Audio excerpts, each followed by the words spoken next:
25 साल की लड़की अचानक गायब, फिर वो किसी को दिखाई नहीं दी। माँ कहती है वो विदेश चली गई, पर 3 साल बाद उसी लड़की की जली हुई लाश मिलती है, वो भी मुंबई से 80 किलोमीटर दूर। और जब पुलिस जांच शुरू करती है, शक किसी अजनबी पर नहीं बल्कि उसकी अपनी माँ पर जाता है।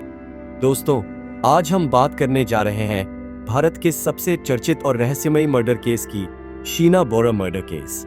एक ऐसा केस जिसने मीडिया, पुलिस और पूरे देश को हिला दिया था। इस वीडियो में हम देखेंगे शीना कौन थी, कैसे गायब हुई, हत्या की कथित साजिश क्या थी, पुलिस और सीबीआई ने क्या पाया, और आखिर 2025 में केस की स्थिति क्या है। तो चलिए सच्चाई की इस जाल में उतरते हैं। विकिपीडिया के अनुसार शीना दास बोरा का जन्म 11 फरवरी 1987 को असम के एक छोटे से कस्बे में हुआ था। उसकी मां इंद्रानी मुखर्जी, पहले नाम पोरी बोरा, जो आगे चलकर मीडिया जगत की जानी मानी हस्ती बन गई। शीना ने सेंट जेवियर कॉलेज मुंबई से पढ़ाई की और बाद में मुंबई मेट्रो 1 पीवीटी एलटीडी में असिस्टेंट मैनेजर के तौर पर काम करने लगी। लेकिन शीना की फैमिली बाकी परिवारों जैसी नहीं थी, क्योंकि इंद्रानी ने अपने बच्चों शीना और मिखाइल को कभी अपनी संतान के रूप में नहीं बताया।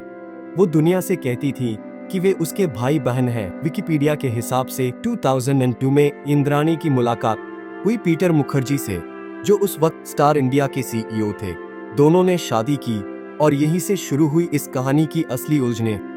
एक माँ, एक बेटी, एक सौतेला पिता और एक ऐसा राज जो सब कुछ बदल देगा। फिर आता है love angle relationship and secrets. India today report के मुताबिक 2009 में शीना की मुलाकात हुई राहुल मुखर्जी से और वो पीटर का बेटा था। दोनों एक दूसरे को पसंद करने लगे और रिलेशनशिप में आ गए। लेकिन यहाँ एक बड़ा ट्विस्ट था। राहुल को उस वक्त यह नहीं पता था कि शीना दरअसल उसकी सौतेली बहन है। विकिपीडिया के मुताबिक जब इंद्रानी को पता चला कि शीना और राहुल एक दूसरे को डेट कर रहे हैं, तो उसने इस रिश्ते का कड़ा विरोध किया। इंद्रानी ने शीना पर दबाव बनाया कि वो ये रिश्ता खत्म करे, लेकिन शीना ने मना कर दिया और शायद यही विरोध इस कहानी की शुरुआत बन गया। क्या एक माँ सिर्फ इसलिए अपनी बेटी से इतनी नफरत करने लगी क्योंकि उसने उसका झूठ उजागर कर दिया था? 24 अप्रैल 2012 मुंबई। शीना ने उस दिन ऑफिस नहीं जाने का निर्णय लिया। शाम को उसने राहुल को मैसेज किया, मैं आज मम्मी से मिलने जा रही हूँ। उसके बाद वो कभी वापस नहीं आई। कुछ दिनों बाद इंद्रानी ने बताया कि शीना अमेरिका चली गई है। वोकल मीडिया रिपोर्ट के मुताबिक उसने सबको कहा शीना हायर स्टडीज के लिए न्यूयॉर्क चली गई है। इंद्रानी ने खुद अपने दोस्तों और रिश्तेदारों को ईमेल भेजे जो शीना की ओर से लिखे गए लगते थे। राहुल ने इंद्रानी से बार बार पूछा क्या शीना ठीक है, लेकिन हर बार जवाब टाल दिया गया। धीरे धीरे मामला ठंडा पड़ गया। कोई केस नहीं, कोई गुमशुदगी की रिपोर्ट नहीं। 3 साल बीत गए और फिर अचानक सब बदल गया।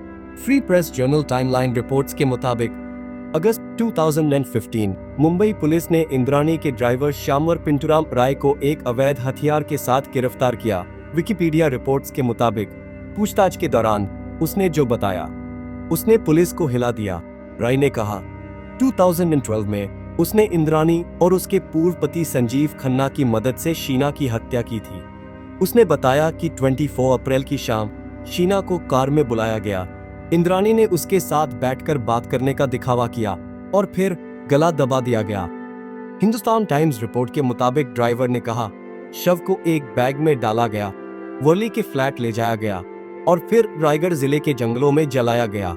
रायगढ़ पुलिस ने वास्तव में 2012 में ही एक अधजला शव पाया था, लेकिन तब उसकी पहचान नहीं हो पाई थी। अब 3 साल बाद पुलिस को समझ आया कि वही शव शायद शीना का था। इंडिया टुडे रिपोर्ट्स के मुताबिक 25 अगस्त 2015 इंद्रानी मुखर्जी गिरफ्तार, 26 अगस्त संजीव खन्ना गिरफ्तार, 19 नवंबर पीटर मुखर्जी भी सीबीआई द्वारा हिरासत में लिया गया। द फेडरल रिपोर्ट्स के मुताबिक पूरा देश इस केस की चर्चा करने लगा। टीवी चैनल्स पर हर रात डिबेट्स होती थी। मीडिया ने इसे मां द्वारा बेटी की हत्या का नाम दिया। इंद्रानी ने शुरू में सारे आरोप नकारे। उसका कहना था शीना जिंदा है, सीबीआई उसे ढूंढ ले। सीबीआई ने केस अपने हाथ में लिया और एक चार्जशीट दाखिल की। आईपीसी की धारा 302 हत्या, 120 भी षड्यंत्र और 201 सबूत नष्ट करना। लेकिन इस बीच मीडिया ने अपने अपने सिद्धांत गढ़ने शुरू कर दिए। किसी ने कहा प्रॉपर्टी का मामला था, किसी ने कहा बदनामी का डर, और किसी ने कहा शीना इंद्राणी का रहस्य उजागर करने वाली थी। इन सब के बीच एक बात साफ थी, सच अभी भी धुंध में था। अब हम आते हैं अदालत की लड़ाई, ट्रायल एंड बेल फेज पर। जनवरी 2016 में सीबीआई ने अपनी पहली चार्जशीट दाखिल की। 2017 में ट्रायल शुरू हुआ। नेशनल हेरल्ड के मुताबिक फरवरी 2020 पीटर मुखर्जी को बॉम्बे हाईकोर्ट से जमानत मिल गई। एनडीटीवी रिपोर्ट के मुताबिक मई 2022 सुप्रीम कोर्ट ने इंद्राणी को भी जमानत दे दी। इंद्राणी जेल से बाहर आई और उन्होंने दावा किया कि असली सच्चाई कुछ और है। बीबीसी हिंदी रिपोर्ट्स के मुताबिक उन्होंने कहा शीना अभी भी जिंदा है। उन्होंने सीबीआई से कहा नेपाल में उसकी खोज की जाए। हालांकि अब तक उस दावे की पुष्टि नहीं हो पाई है। 2025 केस की वर्तमान स्थिति और रहस्य। एनडीटीवी न्यूज रिपोर्ट्स के मुताबिक 2025 में यह केस फिर चर्चा में आया जब सीबीआई ने 65 गवाहों को ड्रॉप किया, जिसमें पीटर मुखर्जी की पूर्व पत्नी शबनम सिंह भी शामिल थीं।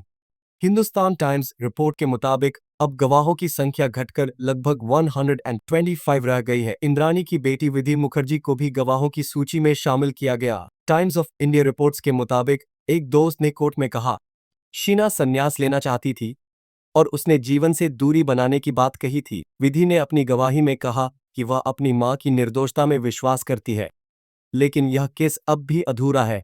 अब हम आगे बढ़ते हैं कंक्लूजन, दी अनसॉल्व्ड ट्रूथ की तरफ। इंद्राणी, पीटर और शीना तीनों किसी न किसी रूप में बर्बाद हो गए। एक मां, एक बेटी और एक परिवार जो कभी दोबारा पहले जैसा नहीं हो पाएगा। कानूनी लड़ाई अब भी जारी है, सच्चाई आज भी अधूरी है। शायद आने वाले वक्त में हमें असली सच पता चले, या शायद यह रहस्य हमेशा अंधेरे में ही दबा रहेगा। मैं हूं आरुष। अगर आपको यह सच्ची कहानी पसंद आई तो लाइक करें, शेयर करें और कमेंट में बताएं, क्या आपको लगता है कि इस केस में कोई छिपा सच अब भी बाकी है?